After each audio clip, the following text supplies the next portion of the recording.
일단 늘 그렇듯이 시장 전반적인 상황부터 좀 정리를 해보도록 하겠습니다.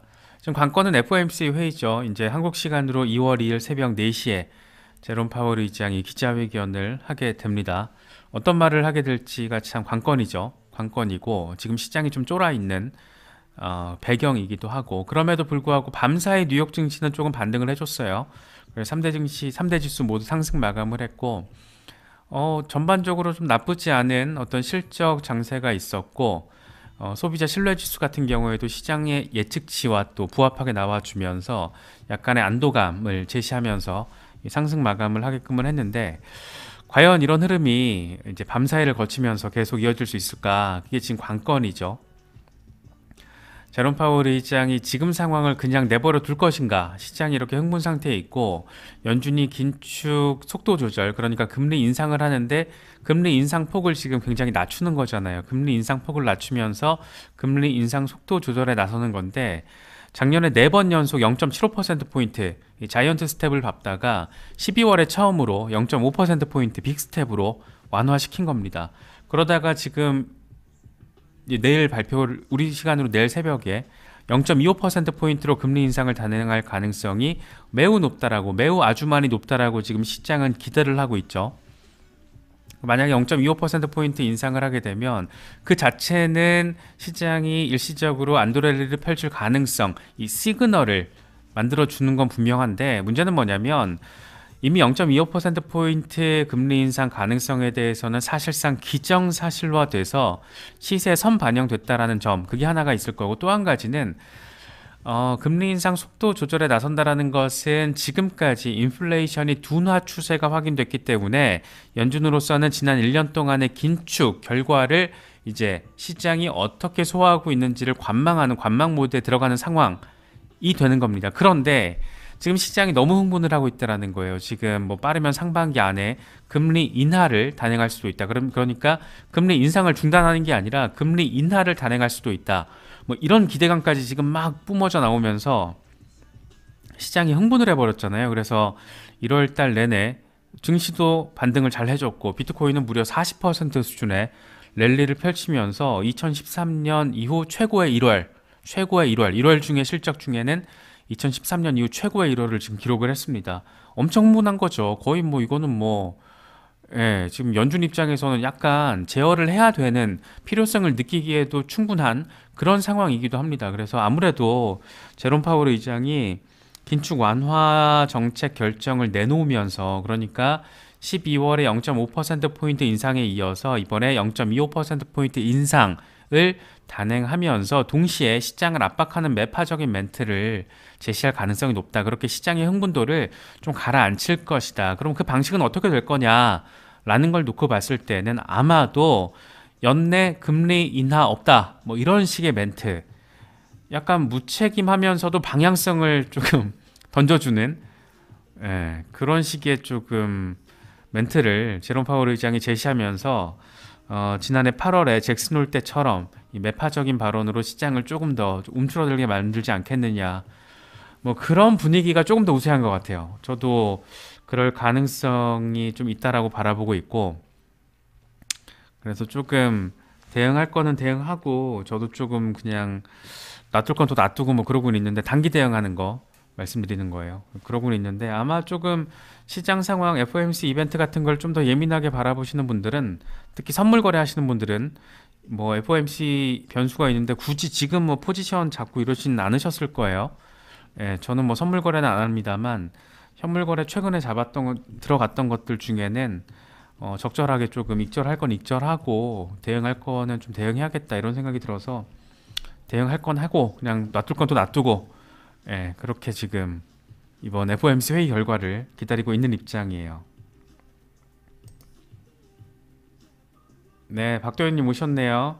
네, 어서 오세요. 멤버십 업그레이드 해주신 거 봤습니다. 고맙습니다. 네, 이승호님 어서 오세요. 박철호님 오셨네요. 안녕하세요. 네, 양석훈님 안녕하세요. 그래서 비트코인이 이런 상황들로 인해서 일단 1월 종가 마감은 23,400달러 위에서 해주기를 바랐던 우리의 기대는 역시 기대일 뿐이었습니다.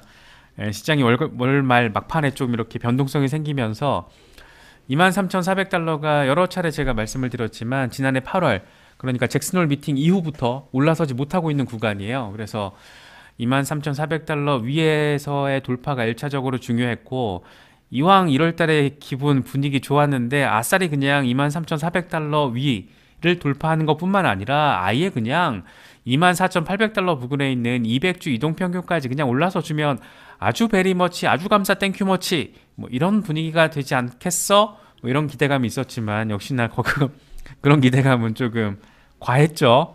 예, 과했던 것 같습니다. 그래서 거기까지는 안 됐지만 그래도 어쨌든 지금 시장이 약간 흔들리는 상황에서도 23,000달러를 지지받으려는 노력은 이어지고 있습니다. 뭐 중간에 일시적으로 빠지기도 하고 지금 다시 올라서기도 하고, 이게 지금 하루 사이 24시간 흐름인데 보시면 아시겠지만 23,000달러 아래로 빠졌다가도 바로 올라서고 좀 끌어내렸다가도 다시 급반등하고 뭐 이러고 있어요. 그래서 결국에는 이제 내일 새벽에 연준의 FOMC 회의 결과 그리고 제롬 파월 의장의 뉘앙스의 강도에 따라서 이번 비트코인의 방향성 그리고 증시의 방향성이 단기적으로는 좀 세팅이 될 것 같다, 뭐 이렇게 지금 생각해 볼 수 있는 상황입니다. 이건 캡틴 5 건데 데일리 차트예요. 데일리 차트고, 제가 지금 머릿속에 순간적으로 이게 주간 차트와 일간 차트가 순간 그림이 헷갈려가지고 이거 데일리 차트, 네, 데일리 차트 서 있네요.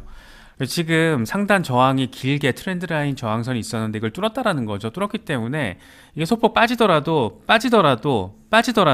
지금 이 지지라인만, 저항선을 지지라인으로만 온전하게 받아주면 그 다음 타겟은 28,700달러다 이런 얘기하고 있는 겁니다. 이 3만 달러가 참 그립죠. 비트코인 3만 달러가 언제였나 싶을 정도로 좀 그립게 느껴집니다. 이건 좀 지금 달러 인덱스 상황인데 달러 인덱스가 좀 반등을 해줬어요. 지금 한동안 좀 하락하고 나서 박스권에서 오르내리고 있었는데 박스권 상단을 지금 뚫어줬습니다. 그래서 지금 달러 인덱스 같은 경우에는 황소들이 지금 주도권을 가지고 있다. 그래서 아시겠지만 이제 달러와 미국 달러화, 달러 인덱스와 비트코인은 역상관 관계를 가지고 있습니다. 그러니까 달러 인덱스가 힘을 받으면 비트코인이 힘이 빠지고 비트코인이 힘을 받으면 달러 인덱스가 힘이 빠지는 뭐 그런 역상관 관계, 반대 방향성을 가지고 있다는 거죠. 그래서 어쨌든 지금 단기적으로 데일리 차트거든요. 단기적으로 달러 인덱스의 어떤 반등세가 살짝 나와줬기 때문에 비트코인 같은 경우에는 이런 흐름과 맞물려서 놓고 봐도 약간 저항 국면, 이 조정 상황을 이어갈 수 있다. 뭐 이렇게도 지금 생각해 볼 여지가 있는 겁니다. 네, 꿀벌은 야옹님도 오셨네요. 어서 오세요. 네, 카이님, 양석훈님은 아까 인사드렸던 것 같고, 네, 금융위 관련 이슈는 뒤에서 저희가 자세하게 짚어볼게요. 좀 오해하시는 부분들이 있어서 좀 맥락을 좀 살펴봐야 됩니다. 그럼 그 뒤에서 좀 살펴볼게요. 네, 그래서 인컴샤크 경우에는 이제 FTX된다. FOMC 회의 결과를 통한 이제 가격 반영이 내일이면 이제 이루어질 거야. 근데 우리 같은 사람들한테는 아주 좋은 기회지. 저가 매수할 수 있는. 왜냐하면 많은 사람들이 FOMC 뉴스 자체를 놓고 뉴스에 팔 거거든. 이제 공포셀, 이 패닉셀 물량이 나올 수도 있기 때문에, 예를 들어서 이제 파월 의장이 매파적인 발언을 하면 그 자체만 놓고 이제 던지기 물량이 나올 거라는 거죠. 그러면 이제 일시적인 덤핑 양상이 벌어질 수 있고, 그게 우리 같은 사람들에게는 매수 찬스, 저가 매수의 기회가 될 수 있다. 뭐 이런 얘기 지금 하고 있는 겁니다. 0.25%포인트 인상이 거의 100%예요. 거의 100%. 지금 일단 보시죠. 99.6%까지 올라갔다고 하는데, 보시죠. 스탁머니 리잘드 같은 경우에는 지금 경로가 더 패스가 진짜 클리어하다, 깔끔하다 이렇게 얘기를 하고 있어요. 그러면서 2019년 이 1000달러 때, 2023년 이 뭐야? 잠시만요. 2019년도에 ABC 3파동을 통해서 랠리를 벌였더라는 거예요. 살짝 반등했다가 랠리를 크게 벌이는 듯 했다가 조정받았지만 더 큰 랠리를 벌여서 이게 지금 정고점 라인이 되는 거겠죠. 그런데 올해 같은 경우에도 한 번 올라갔다가 두 번 올라가서 살짝 빠진 상황인 건데, 거대한 랠리가 이 세 번째 파동으로 나올 수 있어, 이런 얘기를 하고 있는 겁니다. 이게 지금 왜 $10,000가 적혀있는지 모르겠네. 순간 이걸 보고 이거 뭐지 지금 그랬는데, 어쨌든 여기서 중요한 거는 이 세 번째 파동의 흐름이 나타나기 직전의 상황과 2019년의 상황, 매우 지금이 흡사하다, 뭐 이런 얘기 지금 하고 있는 겁니다.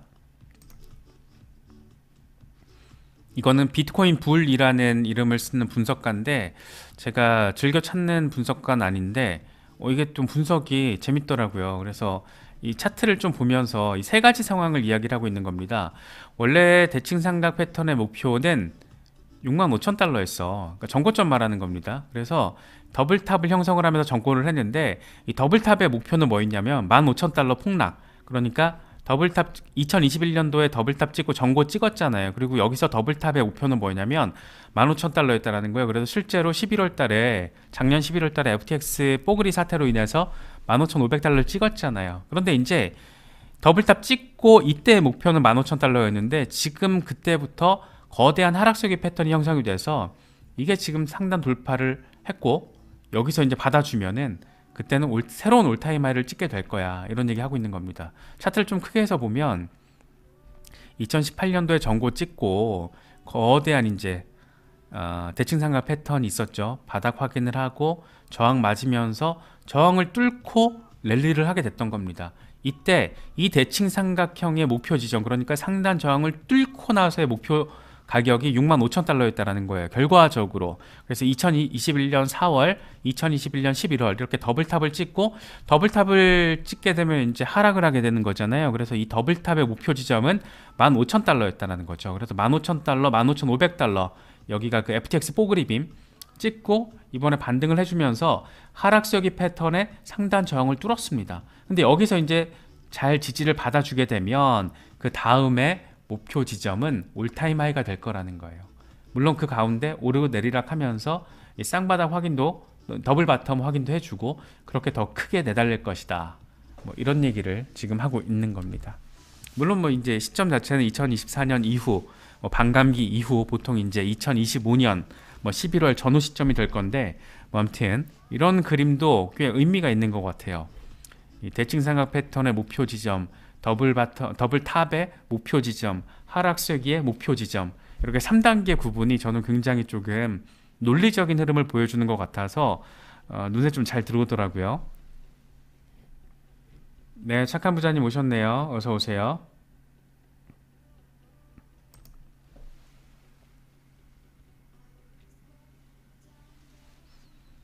이건 벤자민 코엔의 분석입니다. 이 사람은 조금 긍정적인 분석을 내놨어요. 2019년의 경우처럼 강한 랠리에 대한 추세 전환을 준비하고 있다. 그런데 문제는 뭐냐면 25K, 25,000달러 부근에서 힘겨루기가 상당할 것으로 전망이 된다. 그러니까 곰세력은 끌어내리려고 할 것이고 황소들은 올리려고 할 건데, 이제 이게 뭐 옵션 만기나 이런 거에 한번 이 이벤트가 겹치면은 방향성이 한번 나와 주겠죠. 이 톰베이지 같은 경우에도 역시나 25,000달러의 견고한 저항을 얘기하고 있어요. 그런데 제가 말씀드렸지만 25,000달러, 정확히는 24,800달러 부근이 지금 200주 이동평균이에요. 그러니까 200주 이동평균은 어마어마하게 견고한 지지라인이었습니다. 모든 비트코인의 역사에 있어서 강세 랠리는 200주 이동평균 위에서 자리하고 있었어요. 근데 지금 200주 이동평균 밑으로 빠진 거잖아요.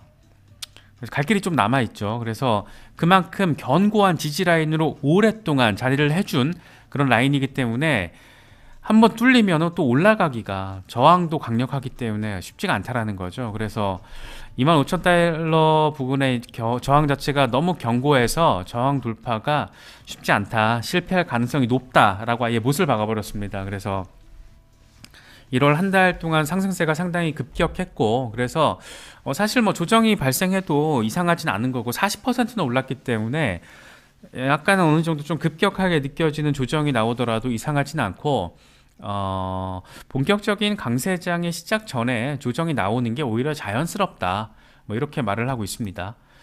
크립토 토니 같은 경우에도 비슷한 얘기를 하고 있어요. 이 양반 같은 경우에는 25,000달러 터치를 하고 나서, 터치는 하긴 할 거라는 거예요. 근데 저항이 엄청 빡세기 때문에 바로 저항 맞고 떨어지겠다라는 거죠. 그래서 만약에 떨어지면 21,400달러까지 떨어져서 반등은 하겠지만, 여기서 힘을 좀 받지 못하게 되면 19,000달러까지, 여기까지 떨어질 수도 있다, 뭐 이런 얘기하고 있는 겁니다. 이 양반도 지금 달러 인덱스 얘기하고 있거든요. 달러 인덱스가 다시 반등세를 지금 살짝 보여주고 있기 때문에 비트코인은 좀 빠질 수가 있어. 특히나 지금 비트코인 시장 전반에 낙관론이 너무 과하게 들어와 있어. 그러니까 증시나 비트코인이나 이런 위험자산 시장에 지금 낙관론이 좀 과하기 때문에 살짝 조정이 발생해도 이상하지 않다. 뭐 이렇게 바라볼 수도 있는 그런 상황입니다. 그래서 어쨌든 비트코인의 방향성은 FOMC 회의 이후에 제롬 파월 의장의 멘트의 어떤 수위에 따라서 결정이 될 건데 선물 미결제 약정이 지금 뚜렷하게 증가를 했다라는 글래스노드 데이터가 지금 나왔습니다. 근데 이게 상승장에서는 미결제 약정 증가가 이 상승 추세 지속을 암시하는 것이기 때문에 상황에 따라서 FOMC 회의 이후에도 상방향을 유지할 수 있어. 그런 얘기를 지금 하고 있는 겁니다.